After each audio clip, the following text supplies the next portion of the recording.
Comey gives stark assessment of Trump, he obstructed justice in 2017. Talk about Flynn.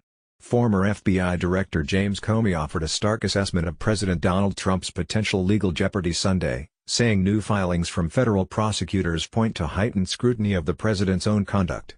If Trump is not yet an unindicted co-conspirator to charges already filed by the special counsel and federal prosecutors against former Trump associates, he's certainly close, Comey told Nicole Wallace, host of MSNBC's Deadline White House and an NBC News political analyst, during a discussion at the 92nd Street Y in New York Sunday night.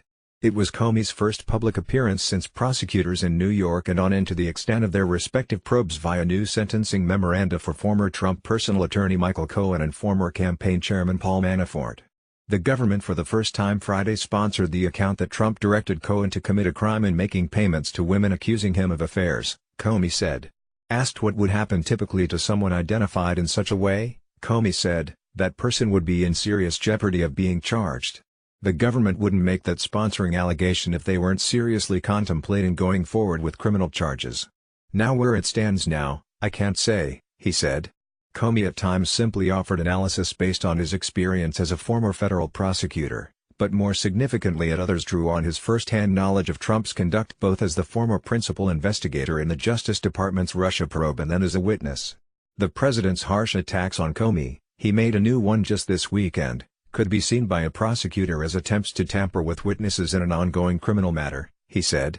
Leakin James Comey must have set a record for who lied the most to Congress in one day. His Friday testimony was so untruthful. This whole deal is a rigged fraud headed up by dishonest people who would do anything so that I could not become president. They are now exposed. I don't know how the special counsel thinks about it.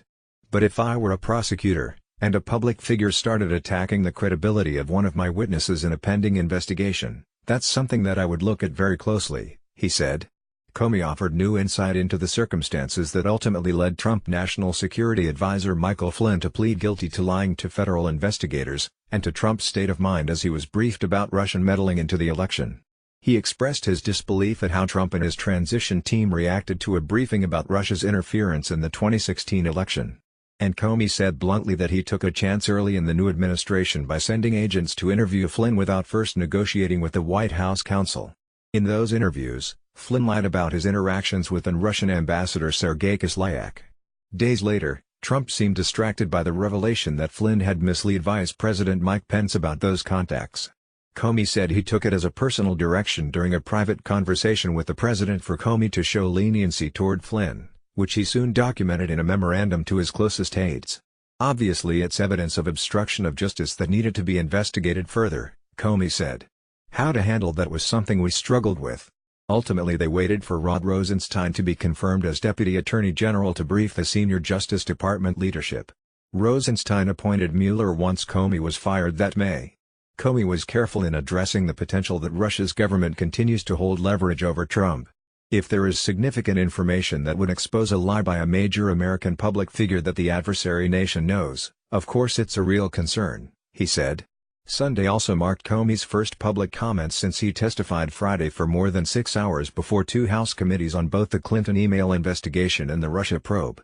In that testimony he revealed that he believed were coming from the FBI's New York field office about developments in the Clinton email case, based on public comments made by then Trump surrogate Rudy Giuliani, who now is the president's top attorney.